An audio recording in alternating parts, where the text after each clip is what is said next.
Hello, welcome back to the Writer's Room. I'm so excited to be together. What a juicy creative month that we have going on. Happy Valentine's Day if you're watching this right as we are airing the Writer's Room. It's so lovely. I know I love you. And um, today is about starting to make all the correspondence in your head about your writing and your work a love letter.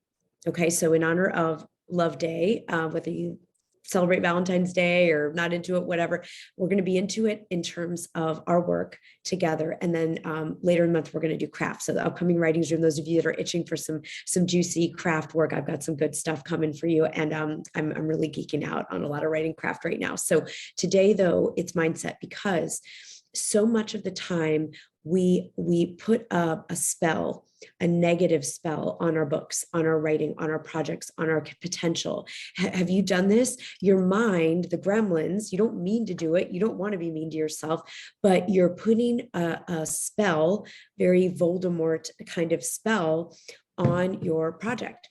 And it sounds like, oh, who's even going to read this? I remember Elizabeth Gilbert saying, and it made me feel so much better, that the whole time she was writing Eat, Pray, Love, she was like, God, this is like a bad journal. Like, who will read this, right? That is very common for, again, the inner critic, the saboteur, the gremlin. We can name it whatever we want, but that character is real and it comes up and it messes with us. And so we speak these words. Words are a spell. We're spell casting all the time with our words.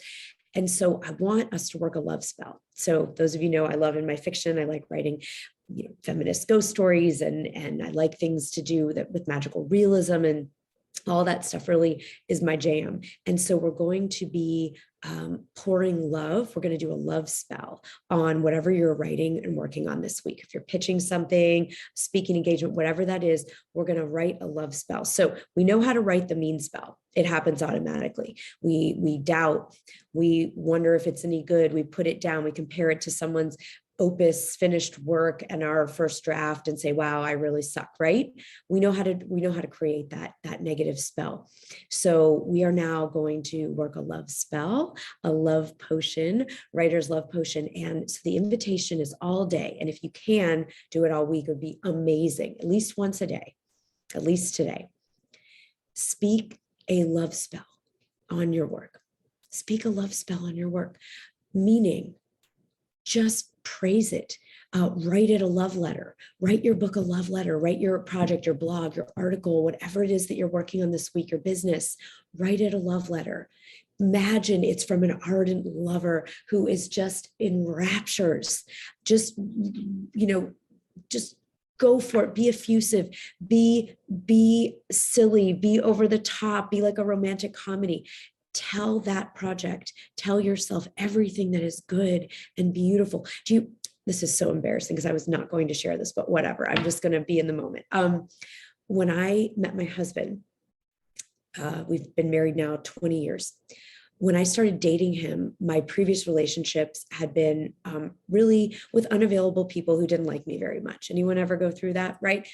Just that's who I picked. That says everything about my own self-love and lack thereof and all the stuff, right? But I picked people who, really weren't interested in a serious relationship, even though that's what I wanted. I picked people who put me down. I picked people who basically mirrored all the crappy things I felt about myself. So I take full ownership for those experiences. And then I started dating my now husband.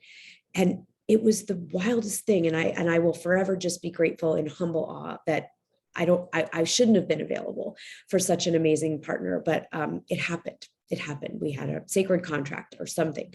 And I remember he listened to things I said, and he paid attention to what I liked. And he stood on the outside near the street if we were walking down a sidewalk.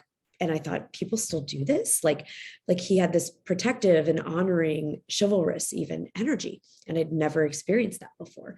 And he took me to a new Japanese restaurant. He knew that I loved sushi. That was my favorite food at the time. And he took me to a really cool new Japanese restaurant. It was very chic and modern and high end. And I was, 22 or something, whatever, when we met.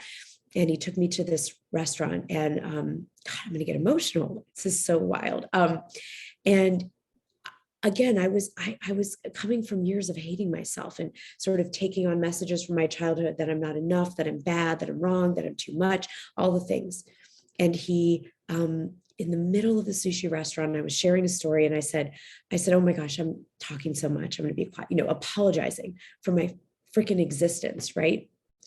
And he leaned over and he kind of took my face and he said, "You're spectacular."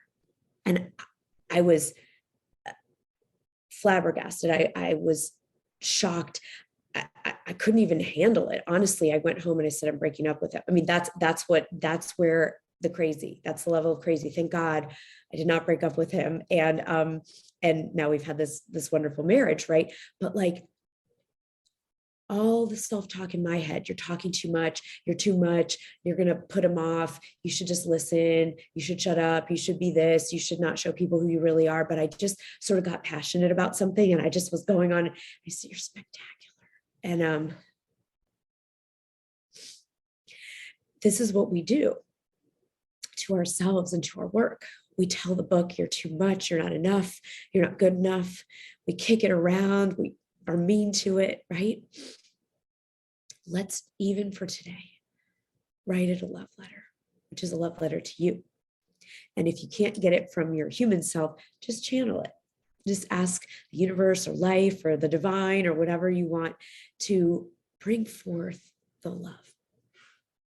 And I bet we do this all week. When we do this all week, our work will transform in ways we can't even imagine. So I'm going to do this with you. I have not thought about that moment in a really long time. I'm going to give my husband a huge hug and kiss in memory of that moment.